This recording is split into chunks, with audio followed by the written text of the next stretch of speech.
ठीक है, शुरू करें। ठीक दिख रहा है ना?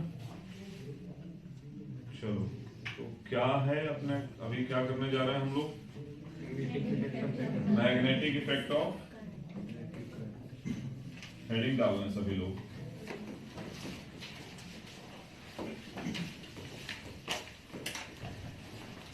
Magnetic effect of electric current.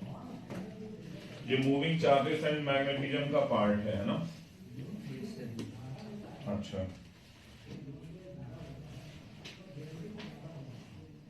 ये ठीक है क्या? ये ठीक है? ज्यादा बढ़िया था शायद। ज्यादा बढ़िया था। अच्छा, ब्लैक ज्यादा बढ़िया था। ये वाला? चलो ठीक। तो magnetic effect of electric current. अच्छा, आप लोगों ने भाई सबसे पहले जब हमने 12th क्लास की फिजिक्स कभी शुरू की थी तो उसमें हमने बात किया था कि चार्ज क्या होते हैं, उसकी डेफिनेशन, उसकी प्रॉपर्टी याद है सबको? क्योंकि बोर्ड एग्जाम के लिए उसकी जरूरत होती है और कभी कभी तो कॉम्पिटिटिव में भी उस पर बेस्ड बेसिक क्वेश्चन पूछ लिया जाता है। ठीक है, तो चार्ज की चार प्रॉपर्टी कितने लोगों को पता है? हाँ ठीक है, काफी लोगों को पता है। जिनको नहीं पता है वो थोड़ा सा पढ़ ले, है ना? तो चार्ज के बारे में मैंने आपको उस समय बताया था कि जनरली जब कभी चार्ज रेस्ट पर होगा, किसमें होगा? चार्ज एट रेस्ट, तो वो अपने चारों तरफ क्या प्रोड्यूस करता है? If charge at rest then it will produce, हाँ बोलो बोलो बोलो, electric field around its surrounding. क्योंकि अगर कहीं चार्ज रखा हुआ है तो उसके चारों तरफ एक ऐसा एरिया डेवलप हो जाएगा बच्चों, जिसके अंदर अगर कोई दूसरा चार्ज एंटर करने की कोशिश करता है या रख दिया जाता है then it will experience force, उस पे फोर्स लगना शुरू हो जाएगा। ठीक है, और उसके फोर्स के लिए अपने पास कौन सा लॉ है? Coulomb's law. सबको पता है? कूलम्ब्स लॉ का वेक्टर फॉर्म जरूर याद रखना, डेरिवेशन करके रखना। होता क्या है पेपर में, अगर आप कोई चीज एक से दो बार घर पे करके जाएंगे और एग्जाम में वही चीज आ गई तो आपको कॉन्फिडेंस होगा, आप कॉन्फिडेंस में रहेंगे और अच्छा आंसर लिख पाएंगे, प्रेजेंटेशन आपका अच्छा होगा। और अगर मान लो कोई बिल्कुल नया क्वेश्चन मिल गया फिर क्या होगा? प्रॉब्लम होगी नहीं होगी? इसीलिए हम लोग कहते हैं कि सैंपल क्वेश्चंस ज्यादा लगाना चाहिए, सैंपल पेपर भी ज्यादा सॉल्व करना चाहिए इस टाइम तो खासकर। एक पॉइंट मैंने और बताया था कि अगर ये जो चार्ज है जिसकी हम बात कर रहे हैं, अगर ये मोशन में आ जाए, मोशन दो टाइप का होता है आपको पता है ना?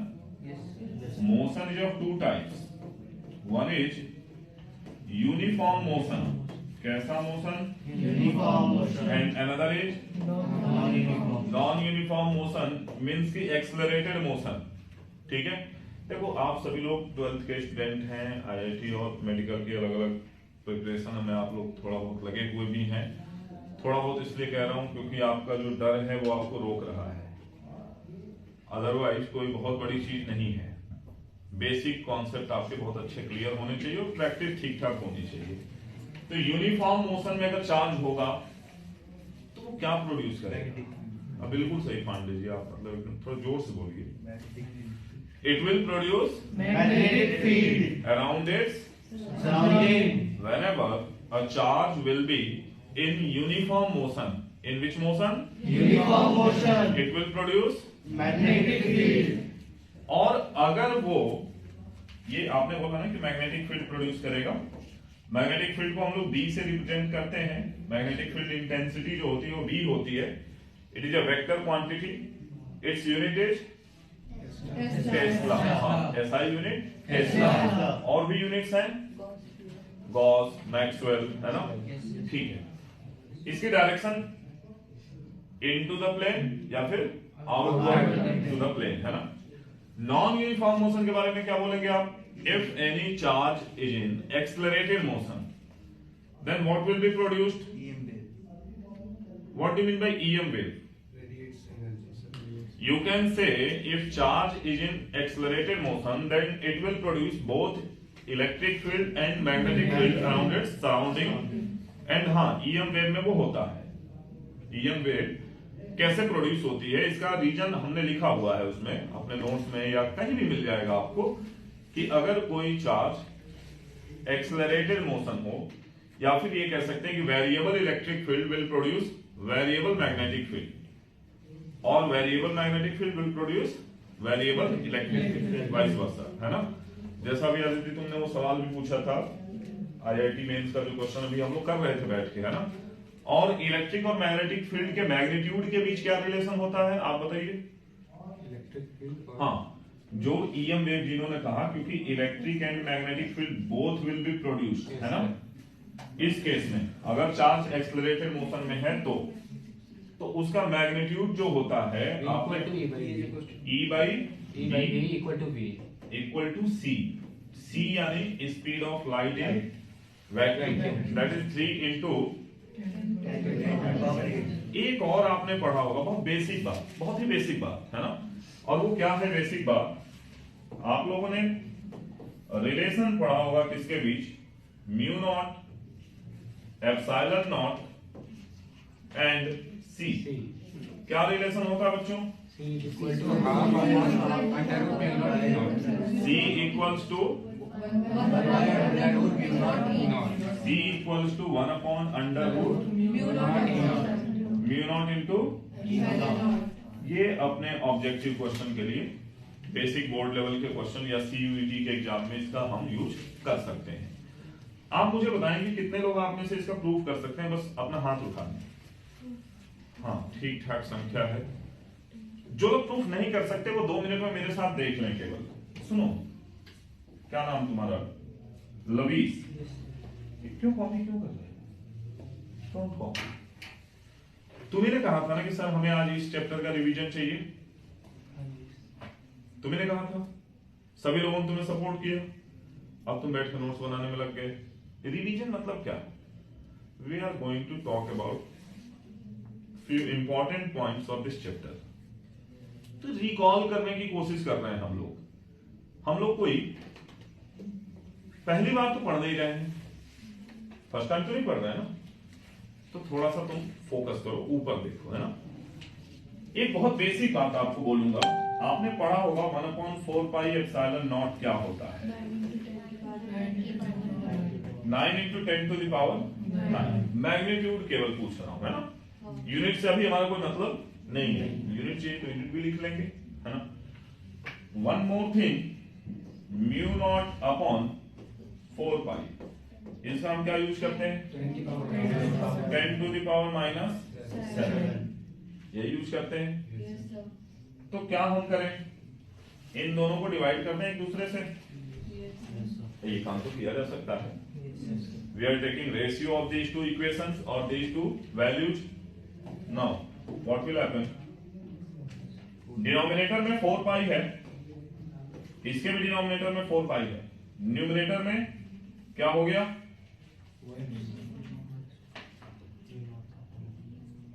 इसके क्या बचा बोलो, 1/ε0, और इसमें क्या बचा, ये दोनों एक साथ 1/μ0ε0 लिखे जा सकते हैं क्या, क्योंकि ये इसी से मल्टीप्लाई होगा ना.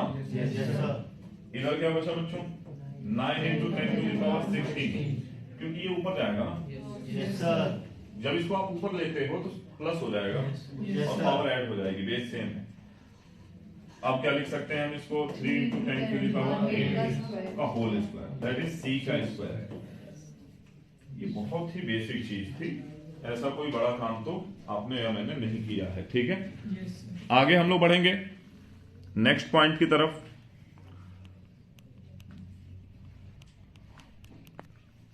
ठीक है,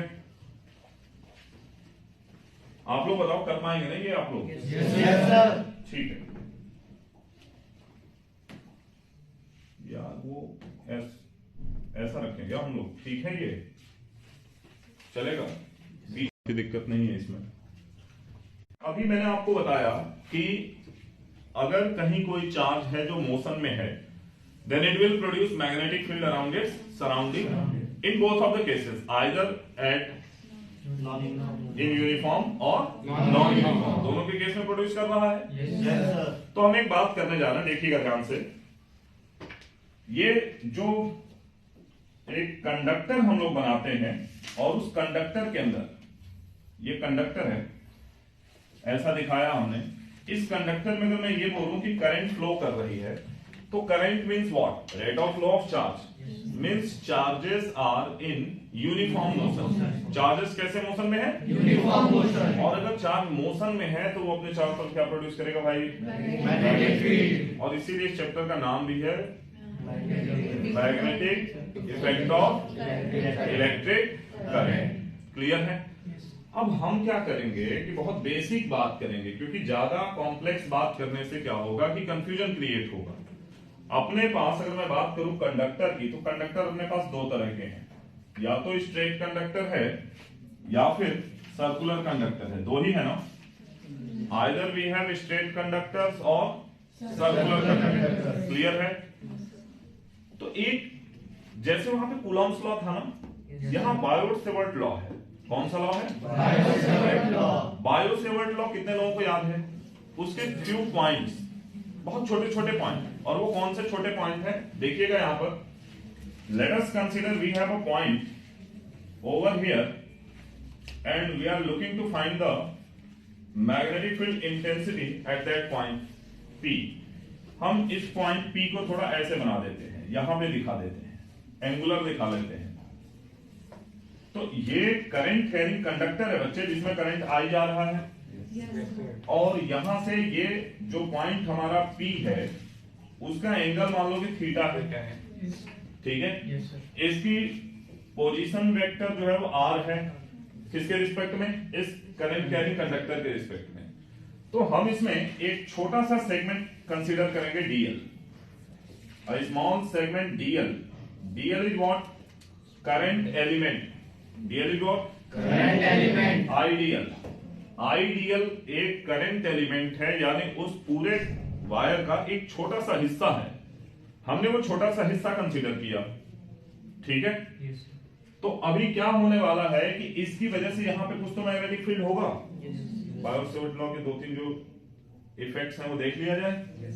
according to Biot Savart, dB is directly proportional to IDL। Current element directly proportional to sine theta और इनवर्सली प्रोपोर्शनल टू। ठीक है? तो यहां से दोनों मिला के क्या बनता है बच्चों? dB is equal to K into ideal sine theta whole divided by R square. You know very well that this K is four pi. ये बात आपको पता है? Yes, sir. आगे अगर हम बात करें तो इसका वेक्टर फॉर्म भी आता है। वेक्टर फॉर्म में कई बार आप लोग बात करते हैं सर R क्रॉस DL लिखें या DL क्रॉस R लिखें? क्या लिखेंगे? DL cross R. Because the angle has been considered from DL से R की तरफ, ना कि R से DL की तरफ। इसमें अंतर क्या है?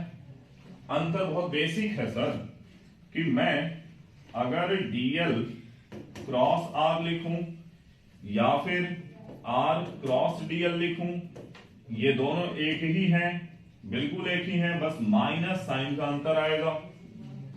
Direction will be shifted by 180 degree. Am I right? Yes, sir.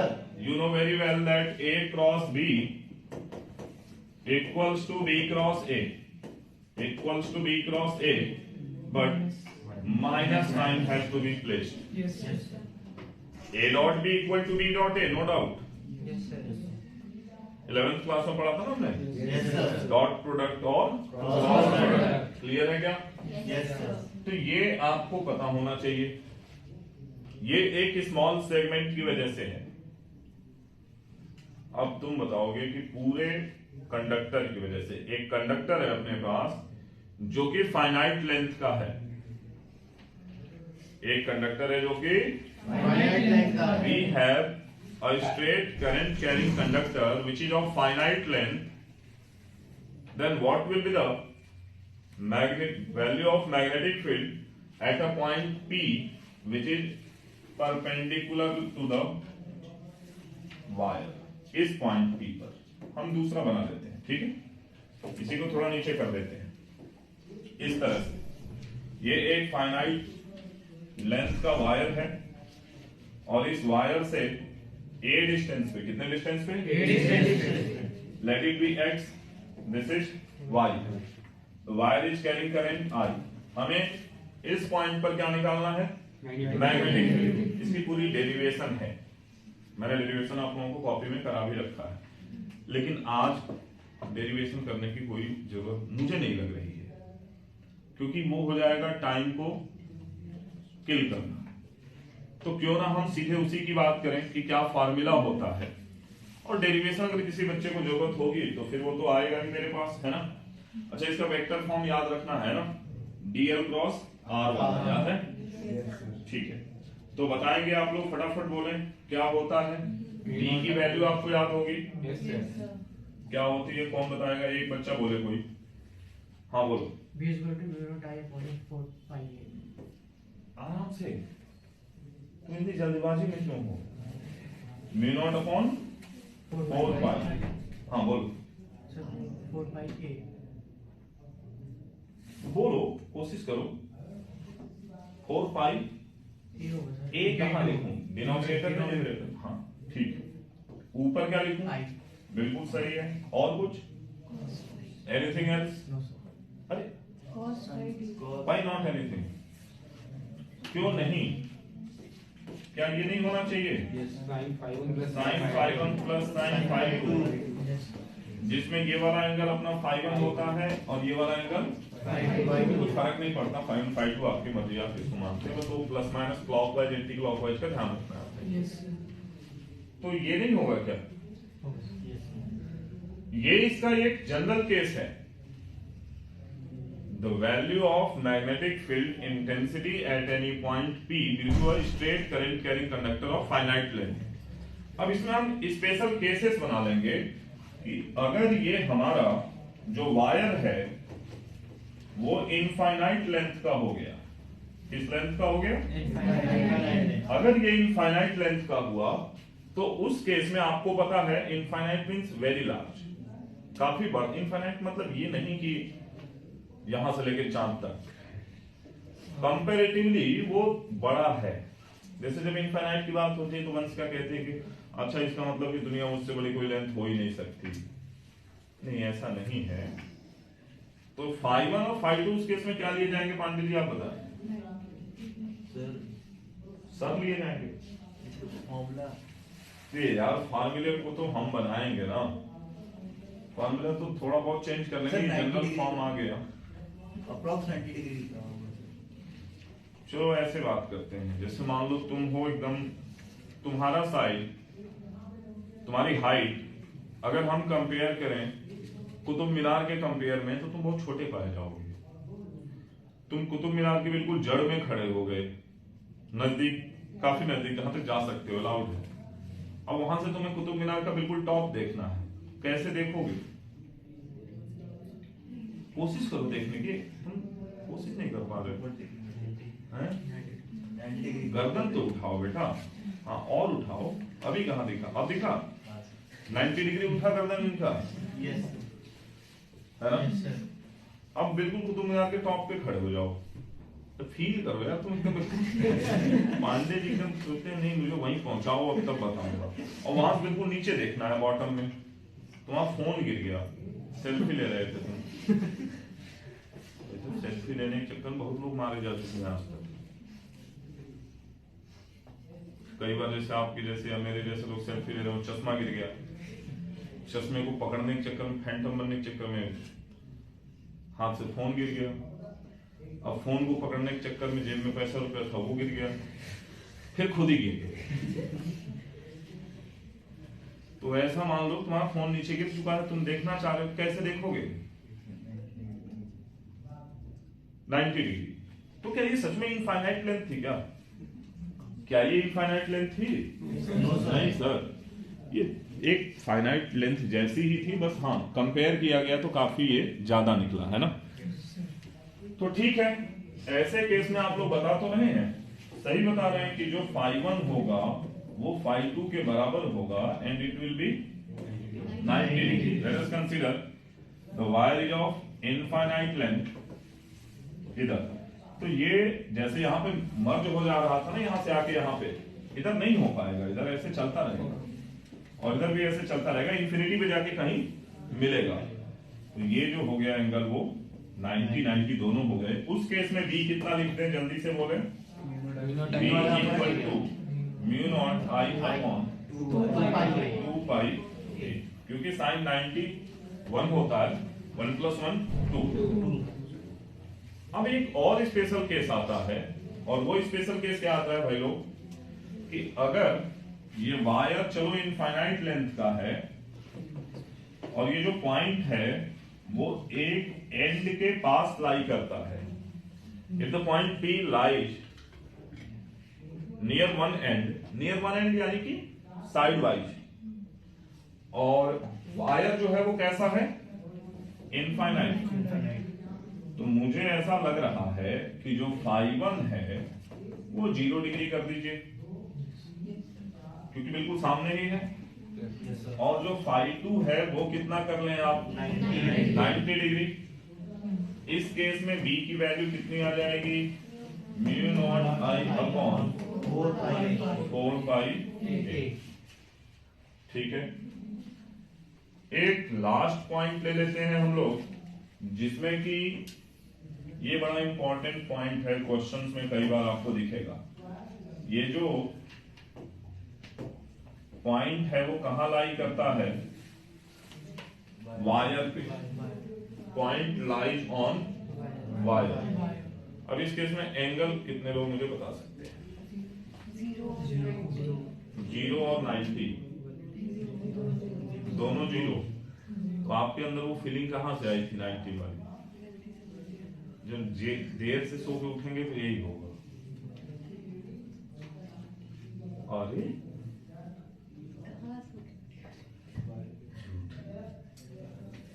जब दोनों वायर पे, जब पॉइंट P वायर पर लाई करेगा तो थीटा कितना होगा, 0। φ1 and φ2 will be 0। φ1 equal to φ2, तो B कितना आएगा, 0, क्योंकि साइन 0 क्या होता है, 0। आई बात समझ। तो ये हो गया हमारा कौन सा केसेस, अभी हमने जो डिस्कस किया वो सब स्ट्रेट वायर वाला केस था। मैं फिर कहूंगा डेरिवेशन की जरूरत इस क्लास में नहीं है, ठीक है। डेरिवेशन की जरूरत जहां होगी वहां हम कर लेंगे, इसको हटा दें इसको। Yes sir. नेक्स्ट हम बात करेंगे किसका, सर्कुलर वायर का, सर्कुलर कंडक्टर का। गड़बड़ सा दिख रहा है, अभी भी ऐसे पैच बन रहे हैं, मतलब ये ब्लैक पे ही सेट रहेगा केवल, है। चलो हम ब्लैक ही कर देते हैं, अभी भी है।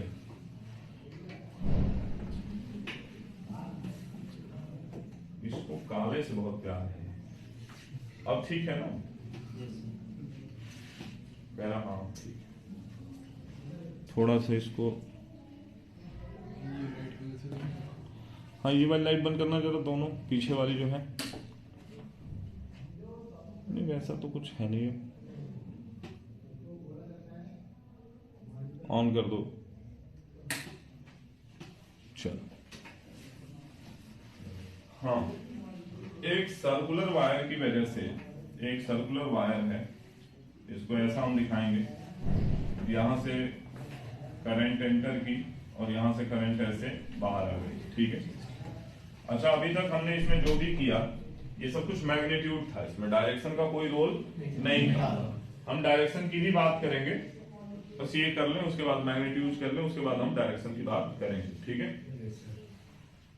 एक करंट कैरिंग कंडक्टर है बच्चे, जिसके सेंटर पे ये पॉइंट O है, इसके सेंटर पे हमें क्या फाइंड आउट करना है, मैग्नेटिक फील्ड, इस करंट कैरिंग कंडक्टर की वजह से। तो देखेंगे यहाँ पे, ये मान लें अगर हम छोटा सा लेंथ dl, idl है ये, तो ये एंगल थीटा कितना हो जाएगा, 90 डिग्री। आपको नहीं लगता 90 होगा? Yes sir. तो इसके केस में जब b की वैल्यू हम निकालेंगे तो क्या निकलेगा, mu naught I upon 2r या फिर 2a। 2r अगर रेडियस r से दिखाएंगे तो r रहेगा, ठीक है। और अगर ये n नंबर ऑफ टर्न्स इसमें है तो n का मल्टीप्लाई भी हो जाएगा। n is what, it is the number of turns. Clear है? Yes, sir. चल, अब ये तो बात हो गई। इसके डायरेक्शन कैसे निकालेंगे आप लोग? डायरेक्शन निकालने के लिए आपके पास एक तो राइट हैंड थंब रूल है, और कौन सा रूल है? क्लॉक रूल है। इसके लिए तो हम क्लॉक रूल, देखो रूल बहुत सारे हो सकते हैं, लेकिन हमें जो अपने पर्पस में यूज करना है, जिसपे हम रिलाई करें और हर टाइम वो सुटेबल भी हो, उसके लिए हम लोग कौन सा, स्ट्रेट करंट कैरिंग कंडक्टर में तो हम लोग कौन सा यूज कर लेते हैं? Right hand thumb rule. और यहां पर कौन सा रूल यूज कर लेते हैं? Clock rule. क्लॉक रूल के अकॉर्डिंग आपको पता है ना कि अगर क्लॉकवाइज करंट है, कैसी करंट है? क्लॉकवाइज करंट है तो साउथ, साउथ यानी इनटू द प्लेन, अंदर की तरफ। आपको ये पता होगा ना भाई कि नॉर्थ से मैग्नेटिक फील्ड लाइंस किधर जाती हैं? बाहर, और साउथ पे अंदर, ठीक है। तो क्लॉकवाइज का मतलब क्या? क्रॉस, क्रॉस मतलब into the plane of the paper. और अगर एंटी क्लॉकवाइज है तो फिर नॉर्थ पोल, नॉर्थ पोल यानी कि dot, dot means outward, outward to the plane of paper, ठीक है। बाहर की तरफ मैग्नेटिक फील्ड लाइंस निकल रही है, यहाँ पे मैग्नेटिक फील्ड लाइंस अंदर की तरफ जा रही हैं। क्लियर है? और अगर हम राइट हैंड थंब रूल की बात करें, इस पॉइंट P पर अगर हमें निकालना हो, if thumb is in the direction of electric current then the fingers will give the direction of magnetic field. यहाँ पर किधर? अंदर, क्रॉस, और इधर क्योंकि आपको एक बात नहीं पता है क्या कि magnetic field lines forms closed loop, but electric field lines don't, वो नहीं फॉर्म करते। They starts from charge goes to infinity, ठीक है। तो ये डायरेक्शन मुझे लगता है कि यही दो बहुत है ना। अब इस पे बेस बहुत सारे क्वेश्चन आते हैं, जैसे कुछ क्वेश्चन अभी हम लेंगे भी, है ना। मैंने अक्सर ये देखा है कि जैसे मान लीजिए कुछ इस तरह का क्वेश्चन आ गया, ऐसा सेमी सर्कुलर है, सेमी सर्कुलर है, बनाने के लिए मैं सेमी सर्कुलर ही कोशिश कर रहा था, बन कुछ और गया, लेकिन वो सेमी सर्कल ही आप कंसीडर करिए। तो मुझे ऐसा लगता है कि हमें यूनिटरी मेथड यूज कर लेना चाहिए इसको निकालने के लिए। पहले भी हमने किया हुआ यूनिटरी मेथड। कैसे करेंगे? मेरा ये मानना है कि अगर पूरे सर्कल की वजह से ये मैग्नेटिक फील्ड, तो सर्कल अपने सेंटर पे कितना एंगल फॉर्म करता है? वेरी सिंपल, 360 डिग्री, है ना। तो 360 डिग्री की वजह से ड्यू टू 360 डिग्री, अगर 360 डिग्री की वजह से mu naught I upon 2r बन रहा है टोटल मैग्नेटिक फील्ड, तो यूनिटरी मेथड में 1 डिग्री की वजह से कितना होगा? 1 अपॉन 360 सब डिग्री में है ना, mu naught I upon 2r। तो अगर कोई ऐसा वायर है जो सेंटर पे इसका एक सेक्टर है, छोटा सा सेक्टर ले लिया आपने, और वो सेक्टर थीटा एंगल फॉर्म कर रहा है, कहां पे? सेंटर पे, लाइक ऐसा। मान लीजिए आपने ये वाला लिया, आपको केवल इतने की वजह से निकालना है, जो ये थीटा एंगल बना रहा है, आपको केवल इतने की वजह से निकालना है, यहां से लेके यहां तक की वजह से। इतना ही बोला है कि due to A C B find the magnetic field at a centre due to circular part of loop A C B, arc है ए सी बी। तो इसकी वजह से सिंपल वही unitary method, theta upon 360 into mu naught I upon 2R।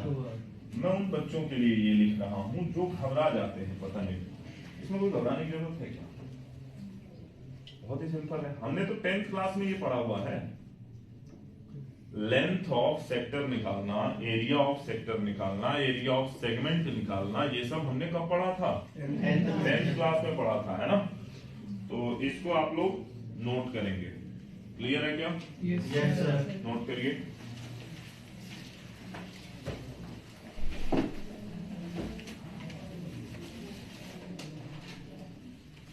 Note कर डालिए।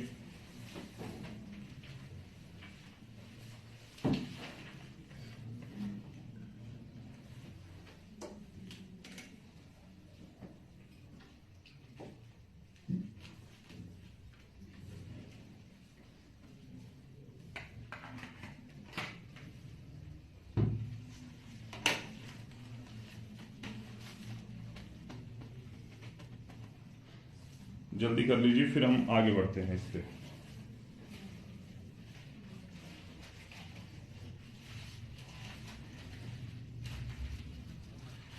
एक दो क्वेश्चन भी अभी देंगे और एक्सियल कंडीशन पे भी इसका एक फॉर्मूला होता है, किसी को याद है क्या? खोल लीजिए अपने पास नोट्स अगर हो तो। एक्सियल कंडीशन पे फॉर्मूला याद है आपको? मैं यहां बनाता हूं, मार्कर कहां रखा है? पीछे दे पास करो। देखो यहां पे, ये मैं थोड़ा छोटा कर देता हूं इधर, जिसको नोट करना हो नोट कर ले। एक्सियल पोजीशन मतलब ये,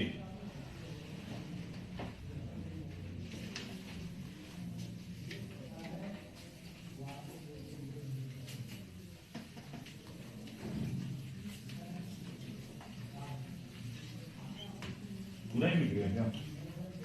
अभी वापस आ जाएगा।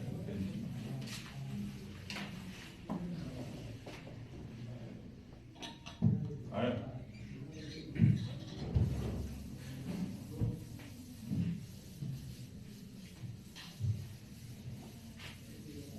देखो, एक्सियल का मतलब ये था कि अगर एक कोई लूप है, सर्कुलर लूप, जो कुछ ऐसे रखा हुआ है, इस तरह से रखा हुआ है ना, पहले हम कैसे बनाते थे?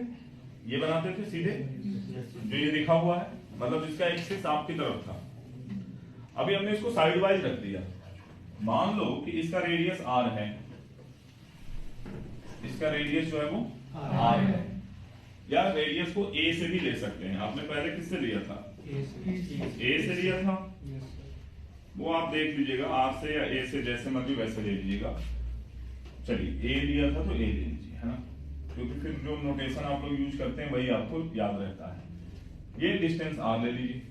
तो इसकी वजह से इस पॉइंट पर मैग्नेटिक फील्ड की वैल्यू क्या होती है आपने निकाला होगा। B इक्वल टू क्या लिखा था, बोले? Mu naught I a square upon 2a square plus whole की पावर 3/2 इनटू एक n और लगाते थे, जैसे यहाँ पे n लगाया ना हमने लास्ट में। मतलब सब कुछ करने के बाद n इसलिए लगा देते हैं कि नंबर ऑफ टर्न्स कितने हैं। अगर सिंगल टर्न का है तो n की वैल्यू क्या हो जाएगी? 1 हो जाएगी, है ना। और अगर सिंगल टर्न का नहीं है तो n जितना है उतना यूज कर लीजिए। क्लियर है? इसी से आप ये भी तो निकाल सकते हैं। इसमें आप r की जगह क्या रख दीजिए? 0 रख दीजिए। r की जगह क्या रख दीजिए? 0 रख के देखिए क्या आ रहा है। r की जगह आपने 0 रख दिया तो ये 2 से 2 कट जाएगा, a क्यूब हो जाएगा, और ये हो जाएगा कितना? Mu naught I upon 2a बचेगा वो वाला, क्योंकि ये जनरल केस है और ये उसका स्पेशल केस। ये वाली डेरिवेशन आपको पता है कि नहीं पता है? जिसमें हम लोग यहां से ऐसे मान लीजिए करंट अगर ले लें, इधर ऐसे ले लें करंट, तो ये आइडियल तो बाहर हो गया ना, आउटवर्ड हुआ ना बाहर, ऐसे ऐसे रखा हुआ है। मेरी बात को समझिएगा, ऐसे रखा हुआ है। तो मान लो ऐसे करंट गई और ये करंट बाहर की तरफ आ रही है, आपकी तरफ। Yes sir.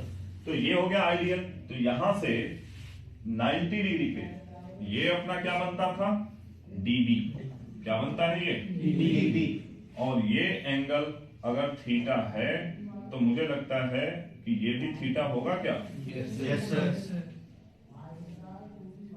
ये मुझे केवल लगता है या होगा? होगा। क्यों?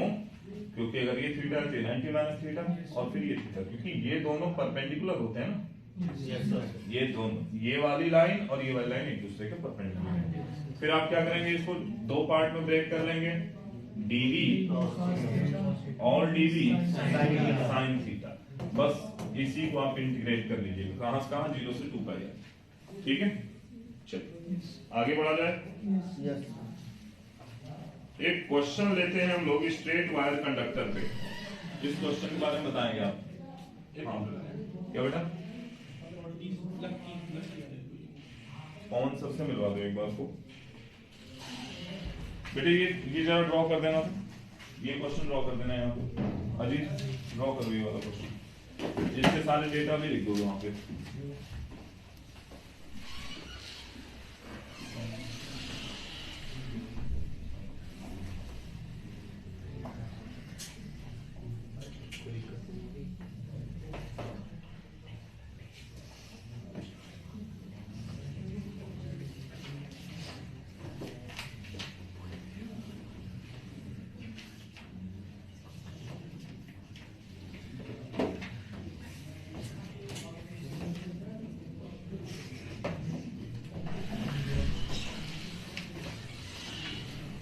ये बच्चा ड्रॉ कर रहा है जिसमें दो कंडक्टर हैं जो पैरेलली प्लेस्ड हैं।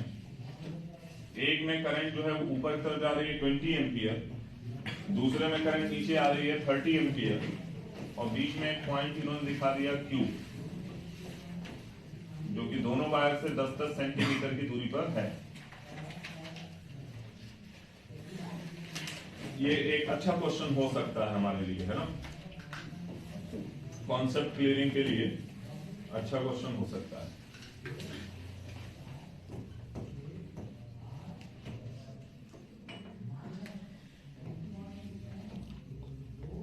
अब आप इसमें 3 पॉइंट देख पा रहे हैं ना, P, Q और R। तो आपको क्या प्रेडिक्ट कर पा रहे हैं? मुझे लगता है कि PQR पर ये हमसे मैग्नेटिक फील्ड की इंटेंसिटी पूछेंगे।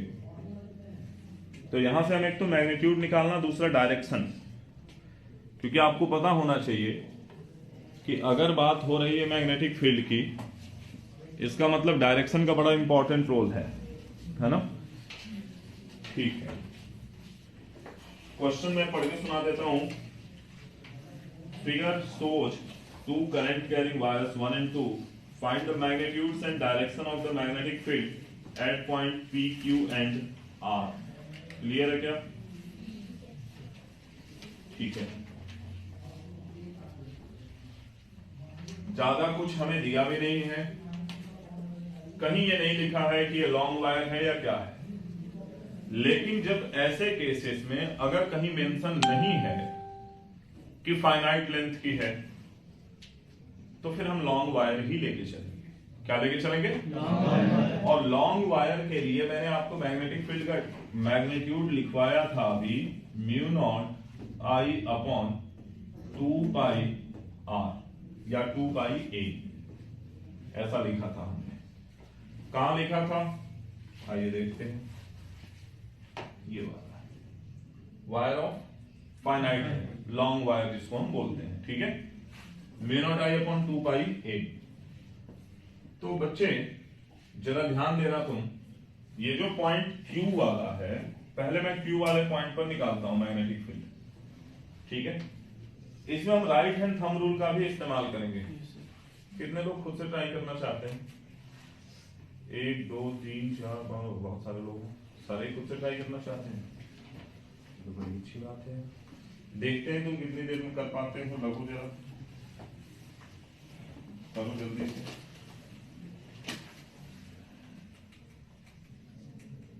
खुद से ट्राई करो।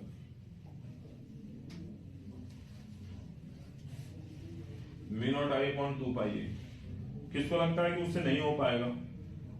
जिसको मेरी हेल्प की जरूरत है आपको। ठीक है, 2 मिनट का बस टाइम दे दीजिए। एक ये लोगों का मैं कॉपी में चेक कर लूं कि ये लोग कैसे कर रहे हैं। अगर ये लोग भी गड़बड़ करेंगे तो मैं तुरंत बोर्ड पे स्विच कर जाऊंगा। सबसे पहले आप लोग डायरेक्शन लिखने की कोशिश करेंगे। लाइक पॉइंट क्यू लेते हैं हम लोग, बीच वाला पॉइंट है ना, तो वहां पे हम लोग चेक करते हैं कि डायरेक्शन क्या होगी। काफी लोग ठीक कर रहे हैं, कॉपियों में देख रहा हूं मैं।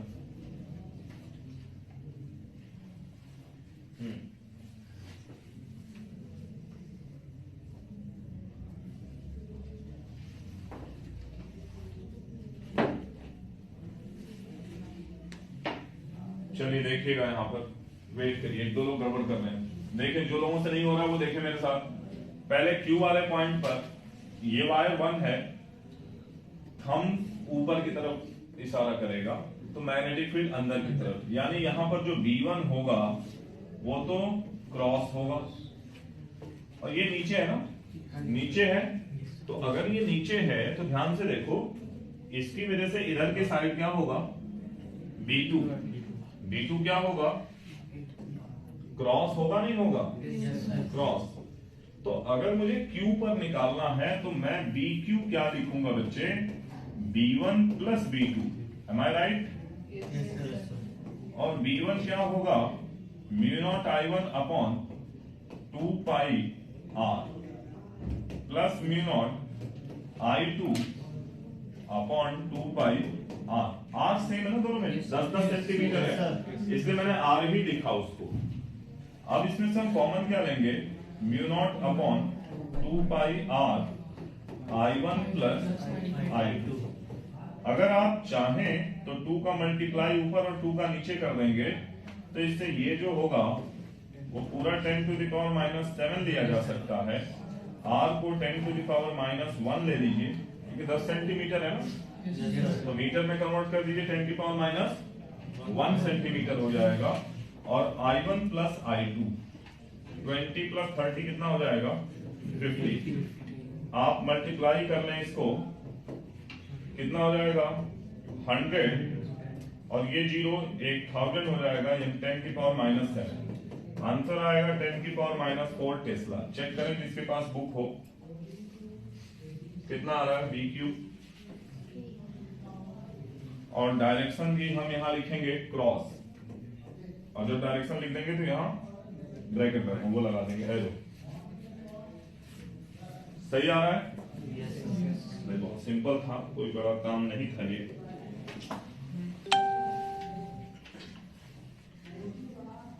ठीक है,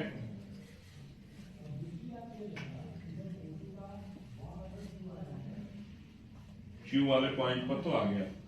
अब हमें अगर P पे निकालना हो तो हम कैसे करेंगे, दोबारा देखिएगा। P पर इसकी वजह से क्या होगा, आउटवर्ड, यानी जो B1 होगा वो क्या होगा, डॉट, और B2 इसके इस साइड लाई कर रहा है, इस वायर से लेफ्ट में लाई कर रहा है, और Q भी लेफ्ट में लाई कर रहा था, P भी, तो जो यहाँ पे डायरेक्शन होगी वही यहाँ पे होगी, यानी क्रॉस।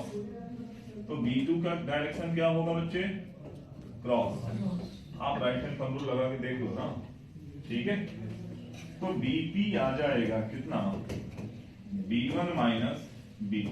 मैंने B1 माइनस B2 इसलिए किया क्योंकि ये जो पॉइंट है वो पहले वायर के नजदीक लाई कर रहा है, तो अगर नजदीक लाई कर रहा है तो पहले वाले का इफेक्ट ज्यादा होगा, क्योंकि आपने देखा था बायोट-सावर्ट लॉ इनवर्स प्रोपोर्शनल था, इनवर्स स्क्वायर लॉ फॉलो हो रहा था, 1/r²। तो यहां पर आप देखें B1 माइनस B2 कितना आ जाएगा, वही सब चीजें कॉमन ले लीजिए, mu naught upon 2 pi common लीजिएगा इस बार, केवल I1 upon R1 minus I2 upon R2, क्योंकि पहले R दोनों में सेम था इसलिए हमने 2 पाई R कॉमन लिया था। तो म्यू नॉट की value 10 to the power -7 into 2, ऊपर नीचे 2 का मल्टीप्लाई करके I1 कितना बेटे 20 अपॉन, यहां से ये 0.1 है, minus I2 that is 30 upon, इस वायर से 30 सेंटीमीटर है यानी 0.3। इसको सॉल्व कर लें, 2 into 10 to the power -7, 200 minus 100, यही आएगा ना? Yes. तो ये आ गया 100 इंटू 2, यानी 2 into 10 to the power minus 5 tesla. Check करें, और डायरेक्शन होगी dot. Yes, sir. Yes, yes. आपका भी यही आया है? Yes, sir. Yes, sir. Yes, sir. इस बार ये सर उन्होंने भी बोल दिया जिन्होंने किया नहीं था। सोचे हाँ बोलना है, ये बोल दो। ठीक है, तो अब वहां निकाल लेंगे आप आर पे या नहीं निकाल पाएंगे? ठीक है, अब हम दूसरे तरीके का क्वेश्चन लेते हैं।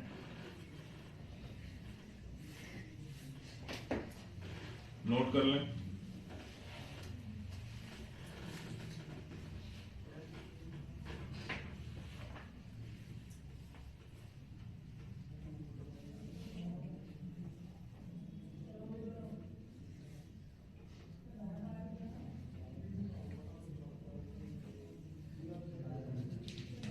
अजीत आ जाओ, ये वाला क्वेश्चन ड्रॉ कर दो।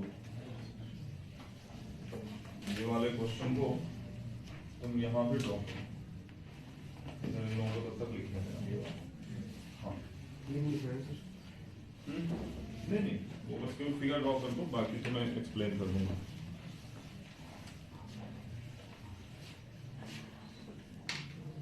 आयुष तुम अपनी कॉपी दिखाओ, और अमन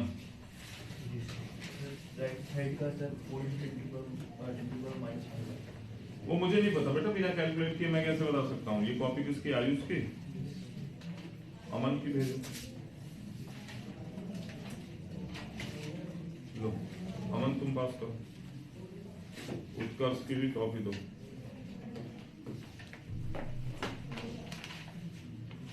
अमन सर थोड़ा साफ साफ लिखो बेटा, ऐसा लग रहा है जैसे चिड़िया के पैरों में स्याही लगा दी गई हो और वो कूद रहा हो। कौवा, चिड़िया भी नहीं, कौवा कूद रहा हो। ठीक से लिखोगे, प्रेजेंटेशन होना चाहिए। नहीं, क्या है, क्या प्रेजेंटेशन है तुम्हारी? कोई प्रेजेंटेशन है? तुम्हें समझ नहीं आ रहा है, तुम पढ़ने नहीं आए हो, मौज करने आए हो। घर भेज दें तुम्हें? नहीं, ऐसे मत करो, दे दो ये उनको कॉपी दो। विनम्र की कॉपी पास करिए।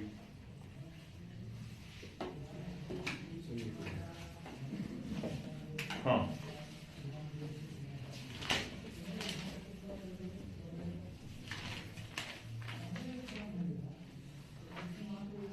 ठीक, दे दीजिए। ये एक क्वेश्चन है, मैं पढ़ के सुनाता हूं क्योंकि क्वेश्चन थोड़ा बड़ा है, हम पूरा नहीं लिख सकते थे, तो हमने ये ड्रॉ कर लिया है। उधर इसको कर देते हैं थोड़ा साइड। इसमें बोला है कि in this figure there is a triangle which is right angled at B and it is also isosceles. Isosceles तो दिख भी रहा है ना, आर और आर। क्वेश्चन बोला है कि a current of I ampere is passing downward along a thin straight wire, cutting the plane of paper normally as shown at Q। ये डाउनवर्ड नीचे की तरफ बोल दीजिए, अंदर की तरफ बोल रहे हैं ना, ये आउटवर्ड है। Likewise a similar wire carries a current passing normally upward at R। वो दिखा रखा है यहाँ पे, अपवर्ड वाले को डॉट से और इन डाउनवर्ड वाले को क्रॉस से, वो क्यू पर है। Find the magnitude and direction of the magnetic induction B at point B. Assume the wires to be infinitely long. Assume the wires to be infinitely long. तो अभी हमने इसमें यूज किया है, लॉन्ग वायर के लिए हमने यूज किया था मैग्नेटिक फील्ड का मैग्नीट्यूड कितना यूज किया था बेटे? Mu naught I upon 2r, ये यूज किया था ना। r यानी कि वहां से डिस्टेंस। क्लियर है क्या? अब आप ध्यान से देखो, उधर पाई आएगा सर अगर लाइन है तो। हाँ बिल्कुल पाई आएगा, क्योंकि r तो उसमें आता है जिसमें सर्कल हो, पाई यहाँ आएगा। हमने पहले भी पाई लिखा हुआ है वहां पे, है ना। r और a में कंफ्यूजन मत रखिएगा, वो डिस्टेंस होती है, परपेंडिकुलर डिस्टेंस, है ना।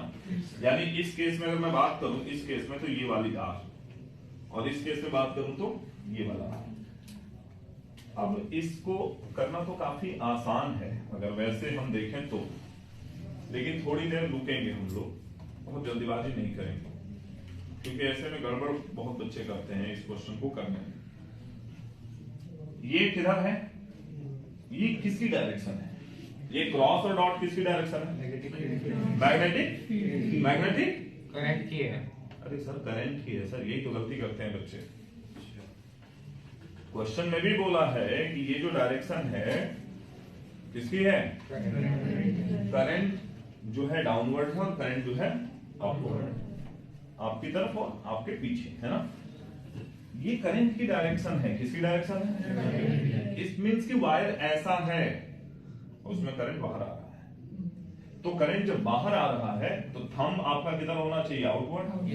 तो उस पॉइंट पर मैग्नेटिक फील्ड की डायरेक्शन देखें ध्यान से, मुझे तो इस तरफ दिख रही है, ये है बी आर की वजह से, किसकी वजह से, और इसकी वजह से बी क्यू, बी क्यू, दोनों में एंगल कितना बना, तो जो बी पी आएगा वो क्या आप ऐसा लिख सकते हैं, B R square plus B Q square,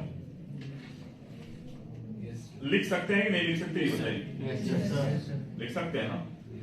और आर के टर्म में अगर लिखना चाहें तो फिर तो ये है ही, इसमें बस √2 लगा दीजिएगा, क्योंकि दोनों इक्वल है ना।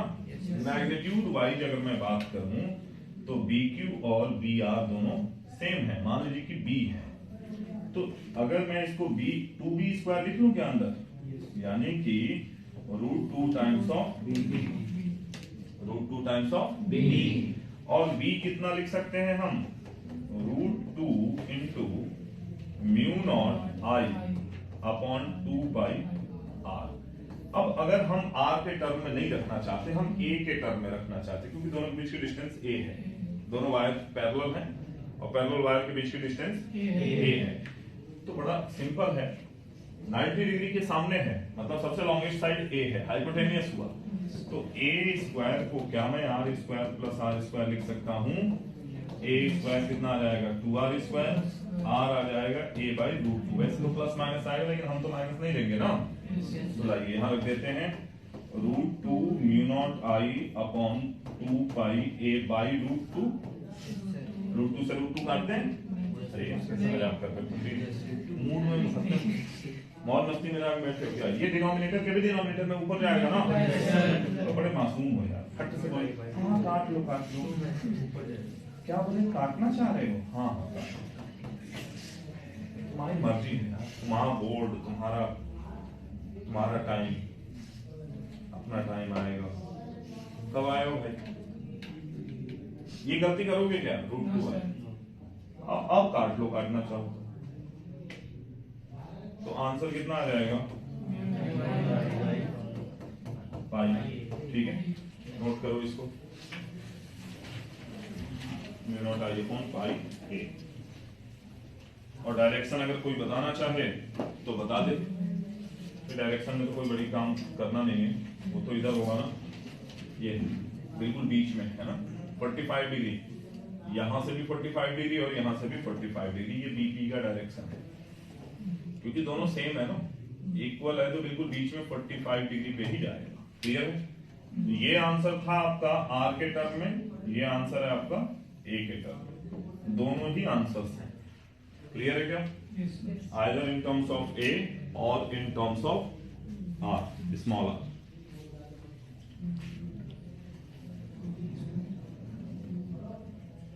चलो चलो चलो, थको नहीं यार, थकने लगे कुछ लोग, ज्यादा हो गया क्या,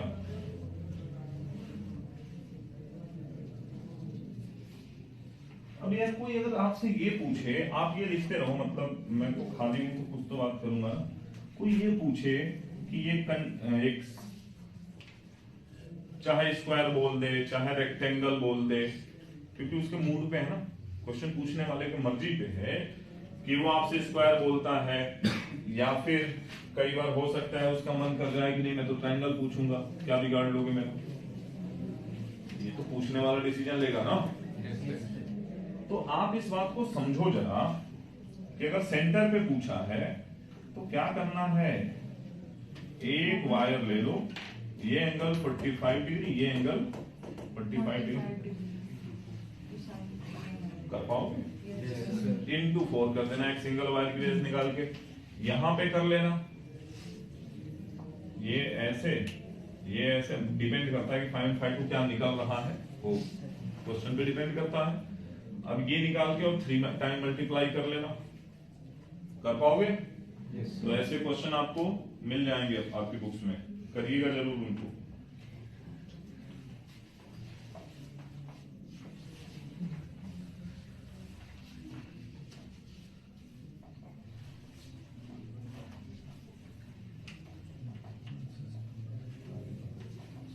जब हो जाए तो मुझे बताएंगे। अब थोड़ा वो दूसरे टाइप के क्वेश्चंस लेंगे, है ना? हो गया? नहीं, अभी कुछ लोगों की तरफ चल रही है।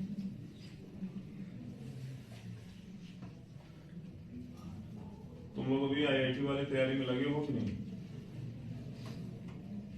चल रहा है ना? और जिन लोग को आईआईटी तैयारी नहीं करनी है वो बोर्ड के एग्जाम को सैंपल पेपर वगैरह सॉल्व करते रहे, ठीक है? स्टडी आवर्स कितने चल रहे हैं अभी आपके? पांडे जी कितने घंटे पढ़ाई हो रही है आपकी? 9 घंटे चल रही है। कम है? कहाँ तक ले जाना चाहते हैं इसको? 10-11 से लेता हूँ, अभी तो 9 ही है। अभी 9 है, मतलब क्यों? सर्दी की वजह से। सर्दी की वजह से? गर्मी में नहीं पढ़ते थे, गर्मी की वजह से सर्दी में नहीं पढ़ेंगे, सर्दी की वजह से बरसात में सब मौसम बड़ा सुहावना था। कितना पढ़े गर्मी में? 10-11-12 घंटे तक खींच के लाइब्रेरी। खींच गए? चलो अच्छा खींचे तुम। झां जी आपका क्या चल रहा है? 7-8 घंटे 7-8 कोचिंग के बाद। अरे यार, अच्छा कोचिंग के बाद 7-8 घंटे? हाँ फिर तो ठीक है, फिर तो ठीक है, क्योंकि कोचिंग भी 5 घंटा तो हो ही जाता है, 4 घंटा 5 घंटा। तो 5 घंटे के बाद अगर आप देखिए, झां जी का देख रहे हैं आप, एवरेज देखिए,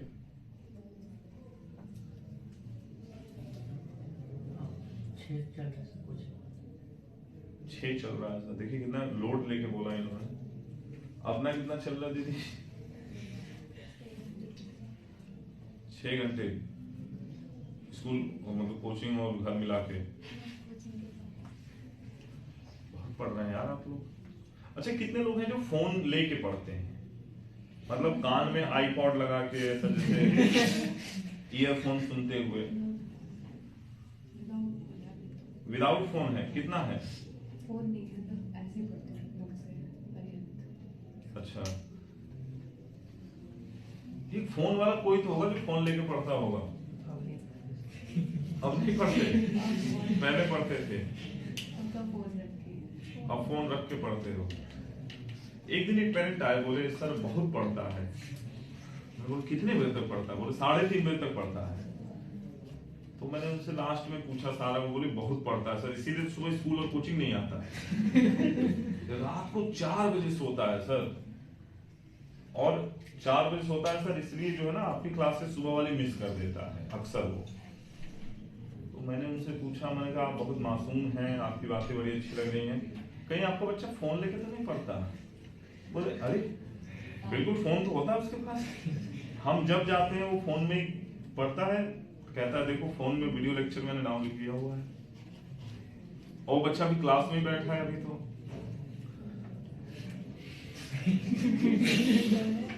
अब कौन है, मतलब क्या आप ही थी? ऐसे हम नहीं कर सकते ना, रिवील नहीं कर सकते, वायरल हो जाएगा वो लड़का। कोई तो था।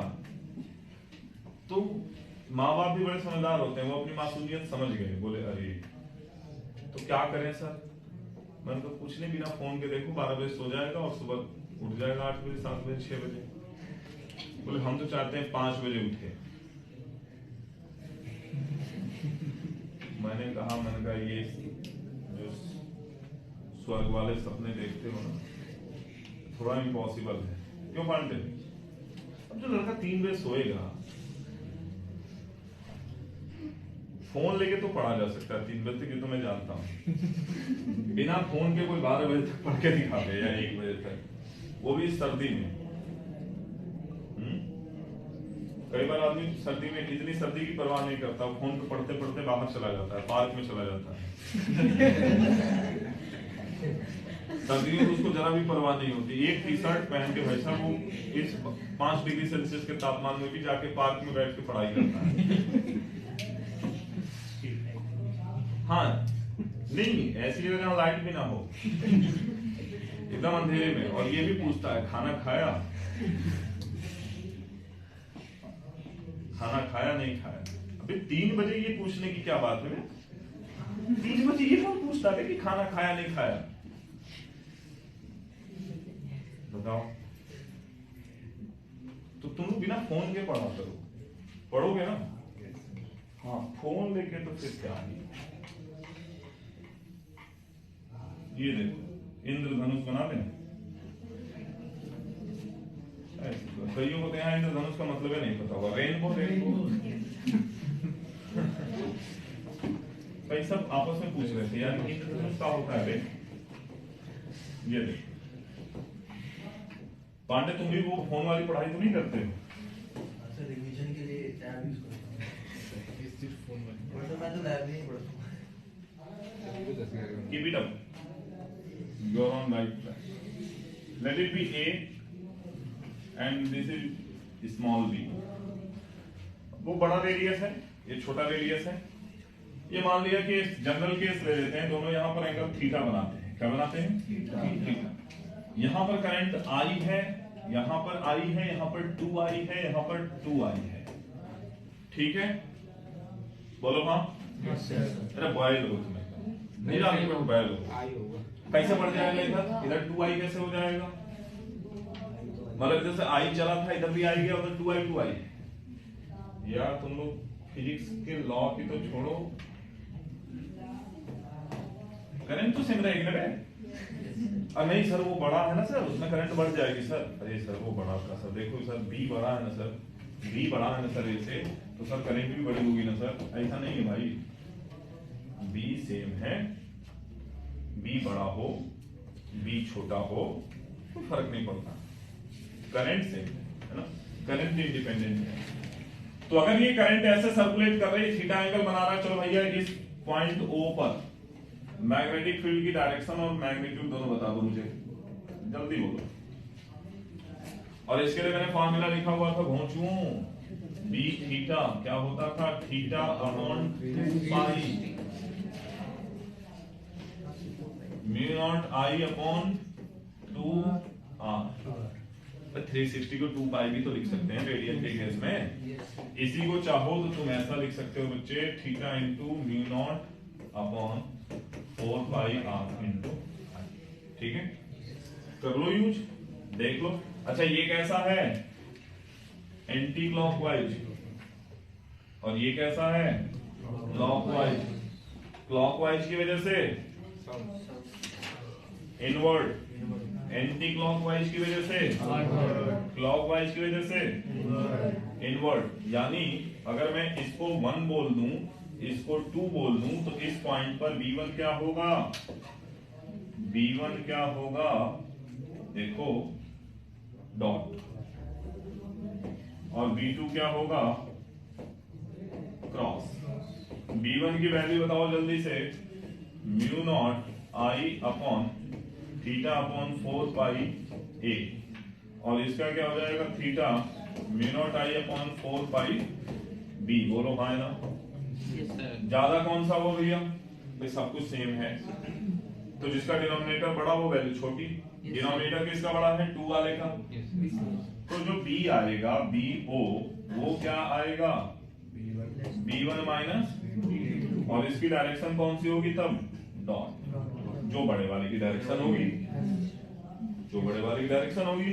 तो इसमें से मुझे लगता है कि mu naught I upon 4 pi into theta ये कॉमन हो जाएगा, 1 upon A minus 1 upon B. am I right?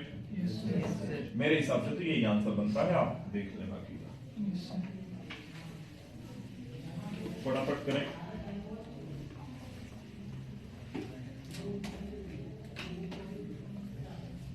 Note कर लें, फिर एक क्वेश्चन और लेते हैं हम लोग। वंशिका दीदी समझ में आ रहा है आपके?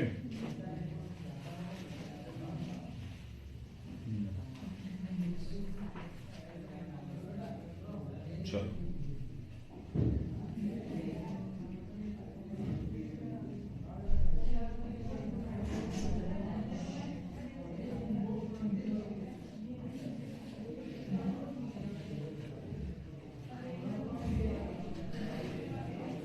क्या हो गया भैया? कैब आ गई? ये कैब वाले को तो भगवान समझते हैं। मतलब हमारे पास जब कैब लेट से आती है तो हम इंतजार कर लेते हैं कि चलो ठीक है 5 मिनट कहीं जाम लग गया होगा। तो टीचर वेट कर सकता है, कैब वाला नहीं। देखें भाई सर, महत्व तो देखिए किसका ज्यादा है।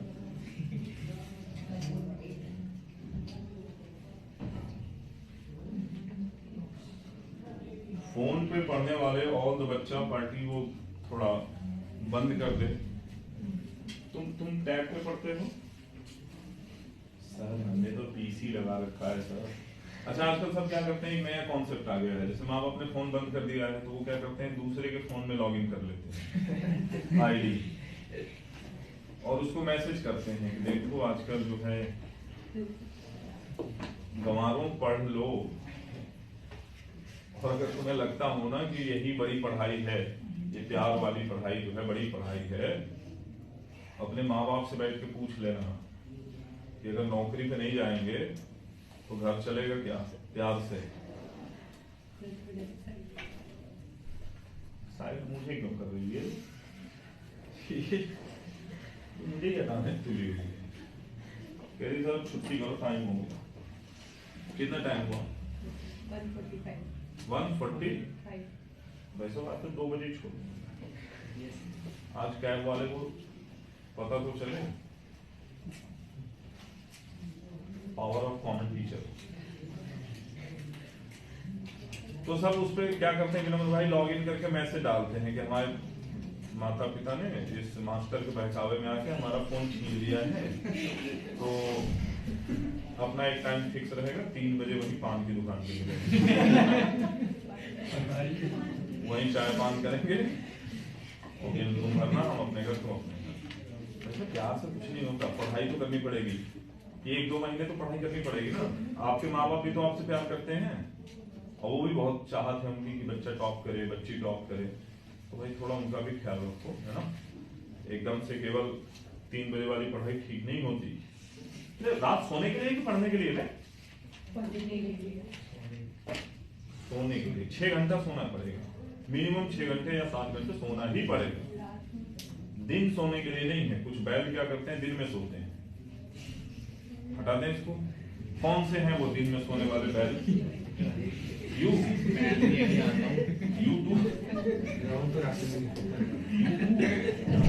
अरे वो विलियम कहाँ गया है अपना? विलियम इज एब्सेंट टुडे, सो रहा है।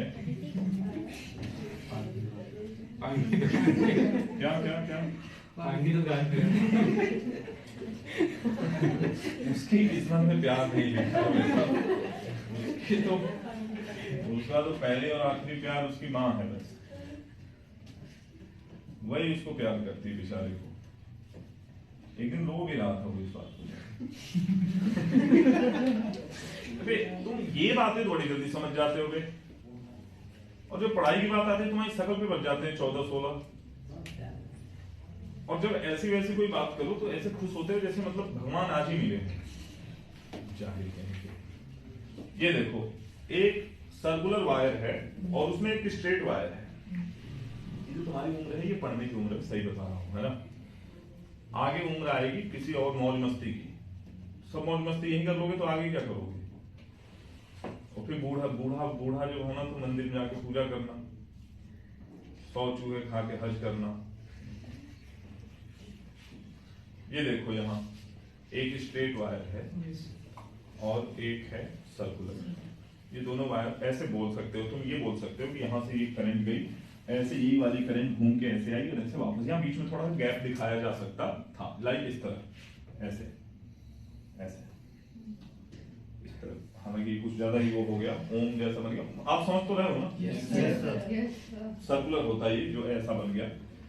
तो ऐसे में आपको इस पॉइंट पर मैग्नेटिक फील्ड निकालना है, इस पॉइंट पर बी निकालना है, ओ वाले पॉइंट पर।